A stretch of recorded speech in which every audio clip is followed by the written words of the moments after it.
Hello, welcome back, and if you're new here, my name is Becca, and today I'm hauling some books.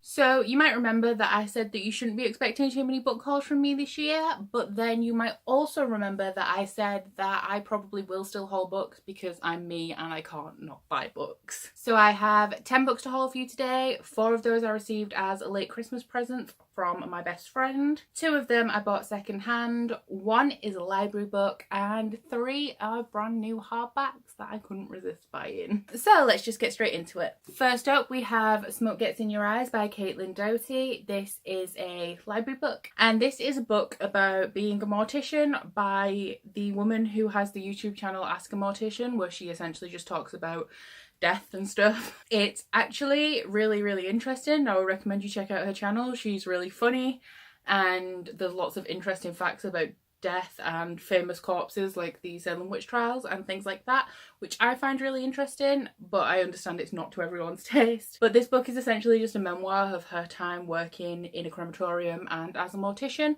and I've nearly finished it. I have about 50 pages left and I'm really enjoying it so far. I do think it's really interesting, and even though she's somebody who's sort of fascinated with death, the death industry does get to her as well.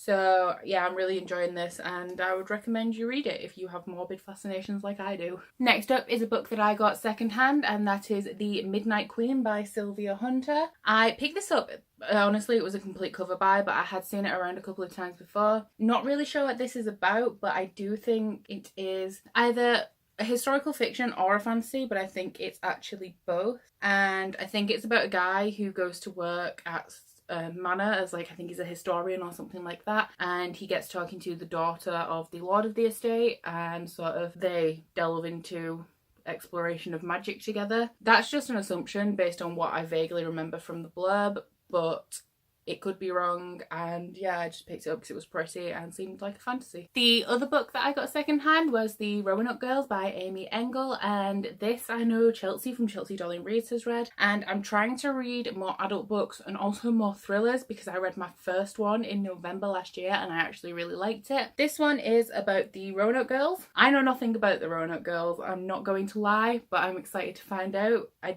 didn't even watch the season of American Horror Story because I stopped watching that after Freak Show because that season was really bad. So I know nothing about the Roanoke Girls, but this sounds like kind of disturbing, and that is what I like from a thriller. So next I'll move on to the books that I received as gifts from my best friends, starting with the paperbacks. The first one is This Modern Love by Will Derbyshire, and this is the product of a study that he conducted. So essentially what happened is he went through a really bad breakup, and instead of talking to his friends about it, he went to Tumblr and he went to YouTube and was sort of expressing his emotions on there, and then he started to get floods and floods of responses from other people going through similar situations, and he became sort of an agony aunt. After that he decided to conduct a study where he asked the people of YouTube, Twitter, etc. 6 questions. For example, one of the questions is, what would you say to your ex without judgment? And this book is a collection of the responses. They came in through multiple formats, so you have some like handwritten letters in here, and it just sounds really interesting because I believe that the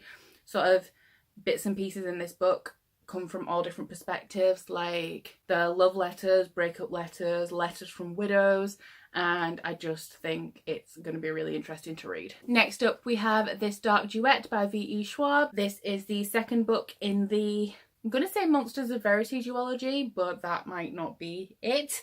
And yeah, this is the second book. Can't tell you anything about it. I can't even really tell you anything about the first book, but I think, is this the V. Schwab book that's about people who, whenever they commit a crime or do something bad, a monster is made, and the monsters differ in sort of monstrosity based on the severity of the crime that was committed? I think that's this one, but I might be wrong, and it's about a girl and a boy. One's a monster hunter, one's a monster. Take that with a pinch of salt because I'm not sure, but I think that that's that duology, and I'm really excited to read this because I read A Dark Shade of Magic and I didn't love it. Like, I liked it, but I didn't love it. But the synopsis of this and also the synopsis of Fisher seem much more interesting to me, so I really want to read those by V.E. Schwab. Next we move on to the hardbacks. First up is An Enchantment of Ravens by Margaret Rogerson. This has a write-up similar to ACOTAR, but apparently is not actually anything like ACOTAR, and it is about a world where there are fairies but they can't do any human crafts, so like they can't paint, I don't think they can play music or anything like that.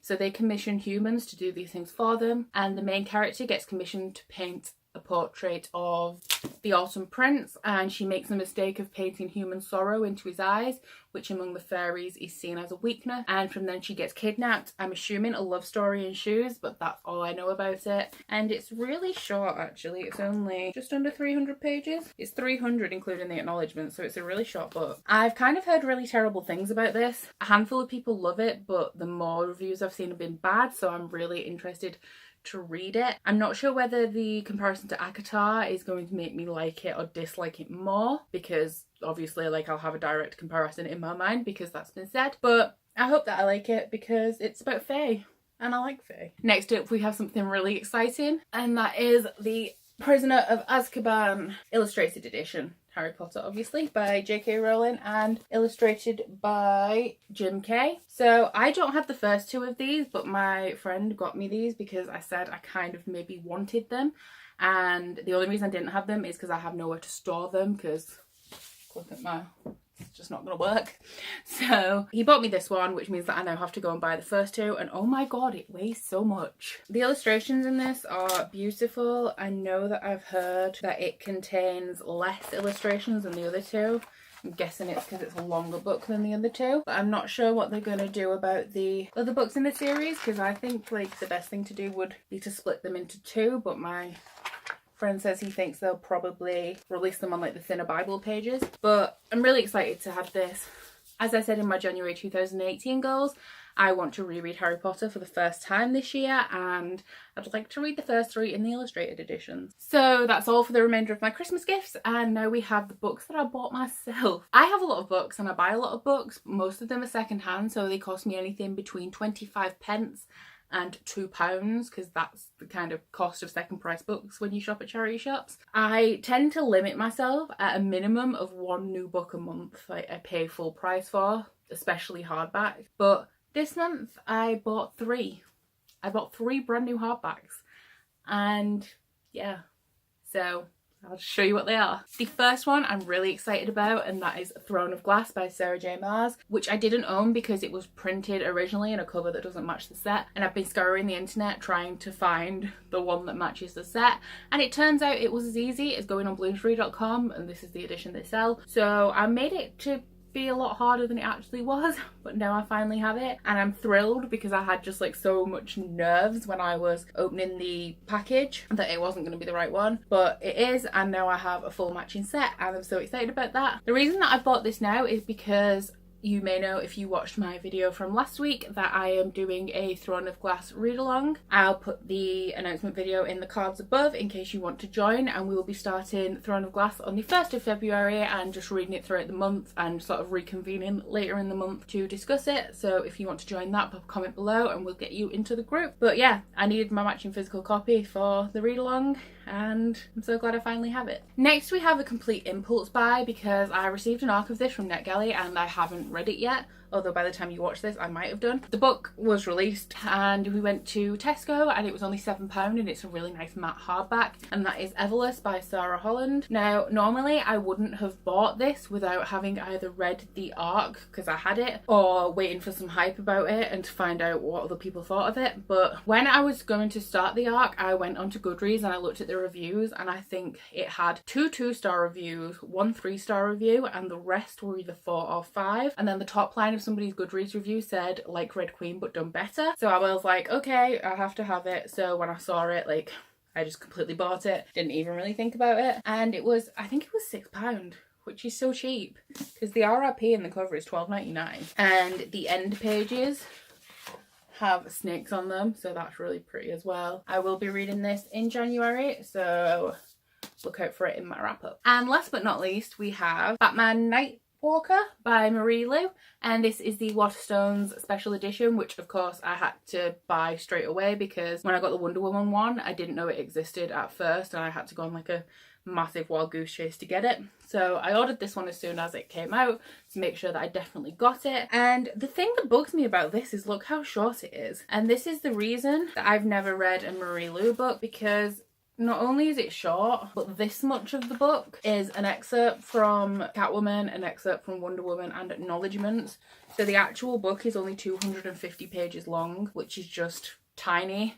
And yeah, the reason I've never read a Marie Lu book is because they're all so short that I always assumed they were for like young, like really young YA. But everybody seems to love them, so I should give her books a shot. But yeah, this just shocked me with how tiny it is, especially when Wonder Woman is huge. And I'm not sure if you can see this, but the hardcover is black to match the cover, and if you look at the bind there, it's yellow that matches the gold on the front, which I think is really cool. Not sure when I'm going to get to these, but I'll probably want to read the Sarah J Maas one as soon as it's released, so maybe soon. Okay, so that's everything for my January book haul. I hope you liked it. Please pop a comment down below if you have read any of these books or if you've hauled any of these books this month. If you head into the down bar below, you can find my links to Goodreads, Instagram and Twitter if you would like to follow me on any of those. And also please don't forget to like if you like this video and subscribe if you want to. But that's everything from me today. Bye!